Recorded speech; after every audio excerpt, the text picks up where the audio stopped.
All right, hello folks, and welcome to the Average Joe Sports Talk Show. I'm your host, Jay Real.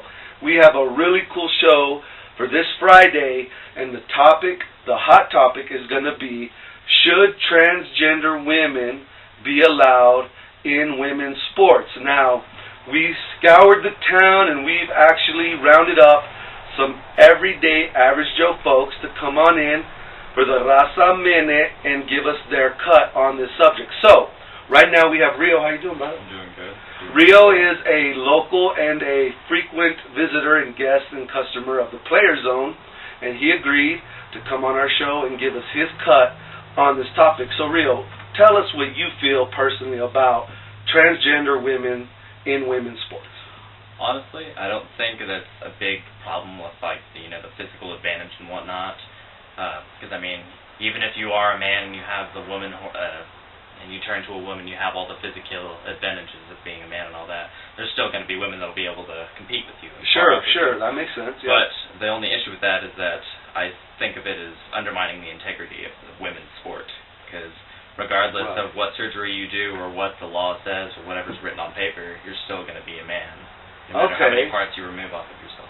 Oh, okay. So basically, you're coming at it from a different aspect. You're saying it doesn't matter if she looks like a woman, walks like a woman, has body like a woman, and could be beat up by other women. The fact of the matter is her being born a man just kind of excludes her from being in women's sports in general. Yeah, because it is meant for women. Wow, that's a different take. Now Rio again has volunteered to come on our show and give us this cut. Now that's very interesting, and we're going to get into this more. But Rio, we don't want to keep you. We appreciate you coming on. And we're going to go ahead and take a quick break, and when we get back, we'll have hopefully some more folks giving us their cuts on this subject. So, Rio, thank you very much. Thank you, sir. All right. Folks, don't go nowhere. We'll be right back.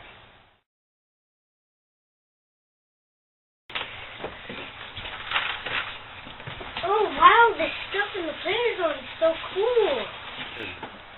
Oh, wow, they got magic, sports cards, Yu-Gi-Oh, and I think I see comic books back there. And the Player Zone will even price this stuff for free. Oh, wow. Player Zone will buy, sell, and trade any of this stuff. And what can I get for her?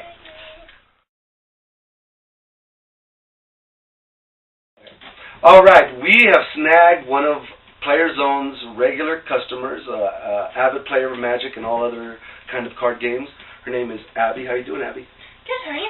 Doing good. We're glad you're able to give us a minute of your time because we are having a real tough time with this whole very delicate subject of Fallon Fox. And just to give you a little bit about her, she is born a man. Over the last 15 years or so of her life has been taking hormones and estrogen and all kinds of things. And then in 2006, after her 10 years of fulfilling the doctor's requirements, they went ahead and did the whole thing. So now she's a full-fledged transgender woman, and she is trying to get licensed in all the major states so she could enter into the UFC. You know what the UFC is, right? Yes. Okay. So she's wanting to fight as a woman with other women. You tell us, what do you think? What's your feedback on it? At this point, she is a woman because she has been taking those hormones. So therefore, she has enough estrogen in her body at this point that she's basically constantly on her period. Which, if you've had one, I haven't. Yeah. Lucky you. It's awesome. Okay. But you're really groggy and you don't want to do anything. So to be an athlete and be constantly in that state is kind of amazing in its own. Plus, if you've ever been hit by someone who actually wants to hurt you while you're on your period, you bruise twice as easy and it hurts like 5 times as much. Huh. No one's ever brought that up to us before as far as that way of looking at it. So you're saying because of all of the hormones and all the things that she has going through her body on a regular basis that she might even be at a disadvantage. Yes, she is totally at a disadvantage. Because not only of the hormones, but her body is now totally different from what it was. She grew up not having boobs, not having large size or any of that stuff, and now she has to suddenly deal with it and be graceful enough to fight someone. So. Well, you're coming at it from a different point of view, and as a woman, we think that's really interesting because we've heard a lot about, well, she has total advantage because she was born a man, so her bones are a lot bigger, muscle mass is there, the physicality of her is a lot more dominant because she was born a man. So to hear you actually coming from the side of, hey, she's at a disadvantage because for the last 15 years, taking this stuff every day, injecting it into your body, shrinking your body, shrinking the manly part of her, I guess, is why you take, like getting rid of testosterone, right, yeah. and all that stuff. Well, you don't really get rid of it, but you reduce it to a significantly lower level. Right. Also, with your point of the bigger bones, men don't have bigger bones as in density. Really, males have lower density than females because estrogen is the main bone-building osteoblast. So it's really the length. She might be taller, but I mean, in fighting, they're lot of saying people like go her shoulders under. are wider and her cage is bigger, so she has bigger ability to grapple and throw, but you're not buying into that. No, because all that is more of a muscle mass. And granted, men have more lean body mass, but with all those hormones. Right. Well, that's interesting. Well, folks, you heard it right here on the Average Joe Sports Talk Show. We have Abby. She is a full-blown woman, as I'm sure, right? Correct? Okay, so she's saying that she would have no problem with having this person, Fallon Fox, participate in female athletics and UFC. So we appreciate you giving us your opinion. Again, everyone on this show today, everyone on the show throughout the days that we've been filming and recording for this show, everyone has a right to their own opinion. No right or wrong answer. We just wanted to get out there and give people's opinions. So we appreciate your time. You're going to have to come back sometime when we have another topic. All right, folks. We'll see you on the flip side. Now, moving on with our Raza Minute, which is, should transgender women be allowed to actively be competitive in women's sports? Right now we're going to go to our phone line, and we have our UFC expert, Shannon, on the phone. What's up, girl? What's up? Hey, did you watch the fights this weekend? I always watch the fights, of course. All right, so tell me a little bit. How'd they go? They were pretty good, very good. Main event was King Velasquez and Bigfoot, and it was over in the first round. King Velasquez knocked him out in the first round.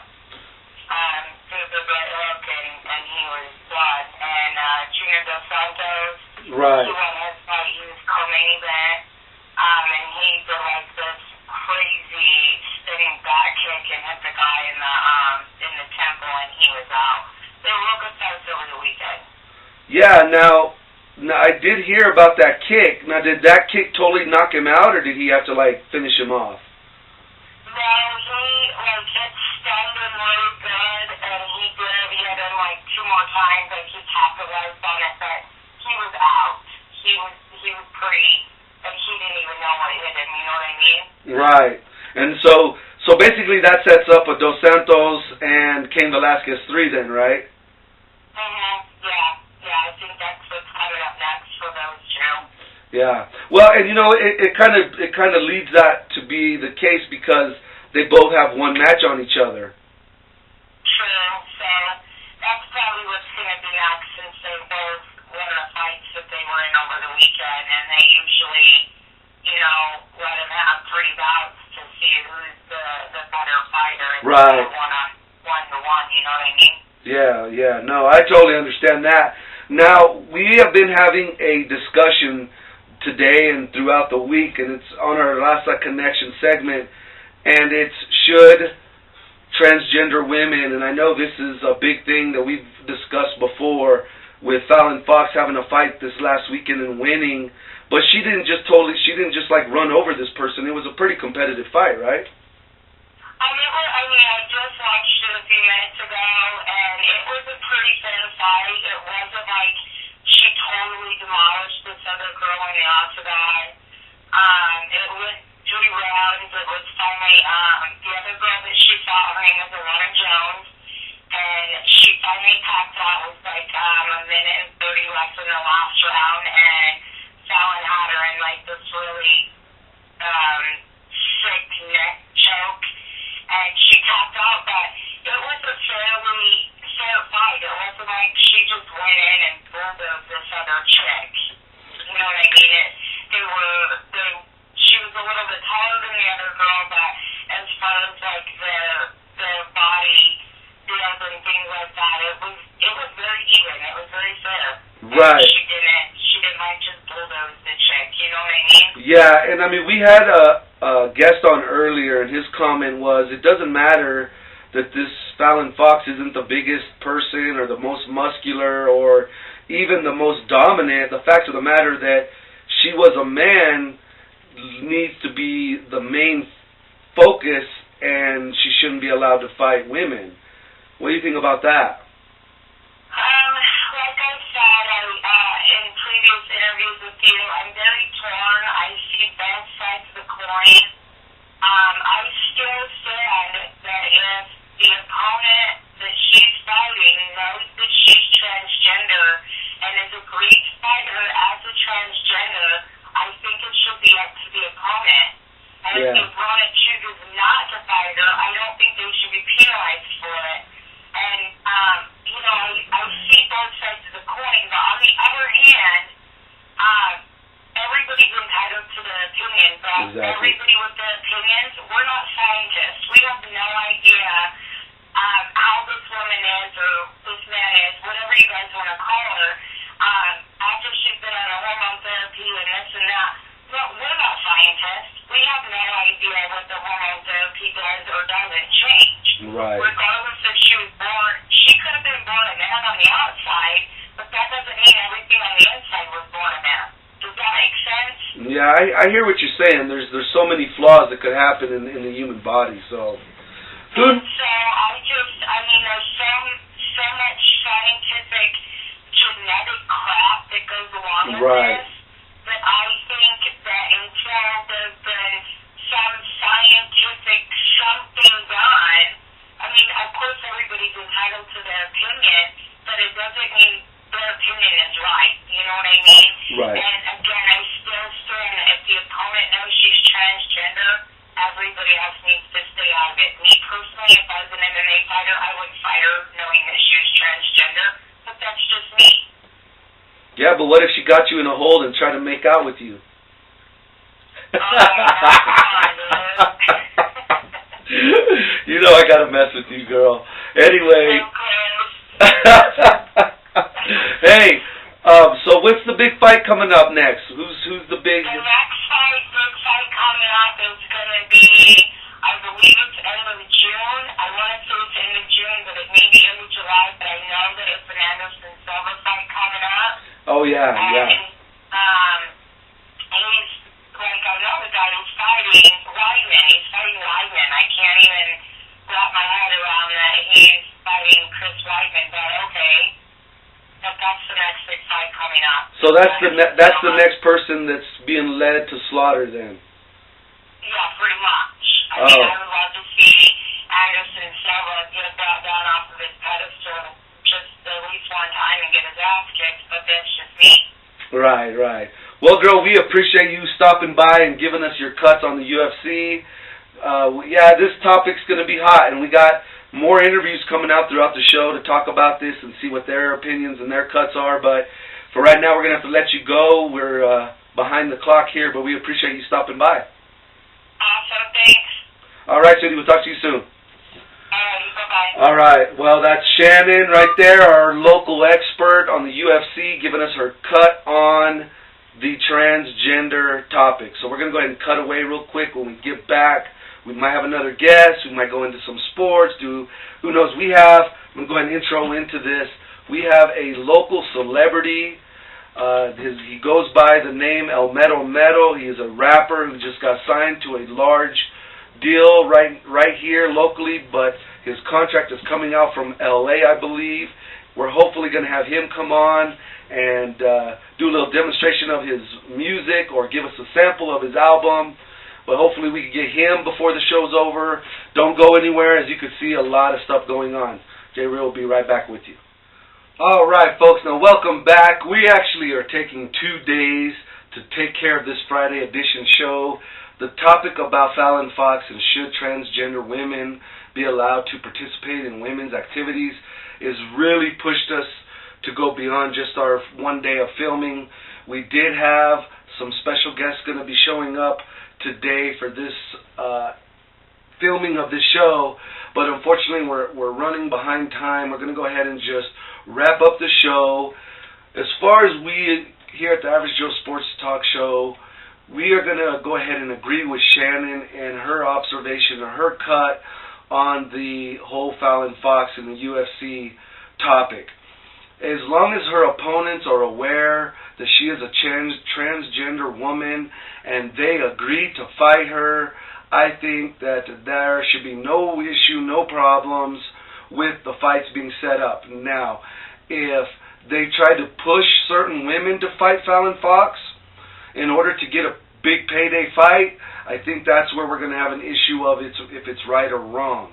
Now, women have a right to choose the fighter, and they have a right to choose not to fight her. That's where we're going to leave it.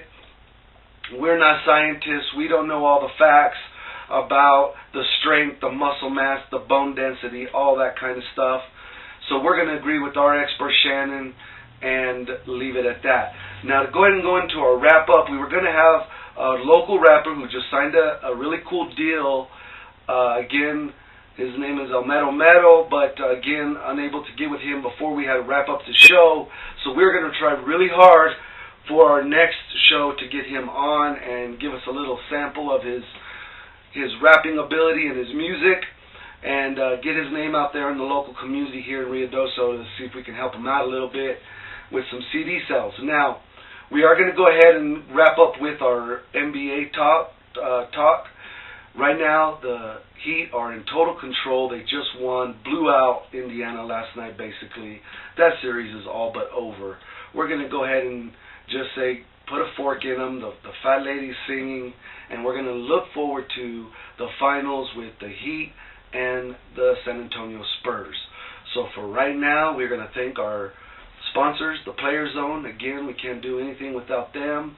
And Right On Time Errand and Delivery Service. And we just can't wait to see you all next week for a really great show. We're pushing for 1,000 views. That is our goal. We should hit it this weekend. We can't say enough to all of you for your support. And don't forget, leave comments and feedback. We'll get to them and we'll do them on the show. But for right now, J Real's going to sign out and say peace and much love. See you next time.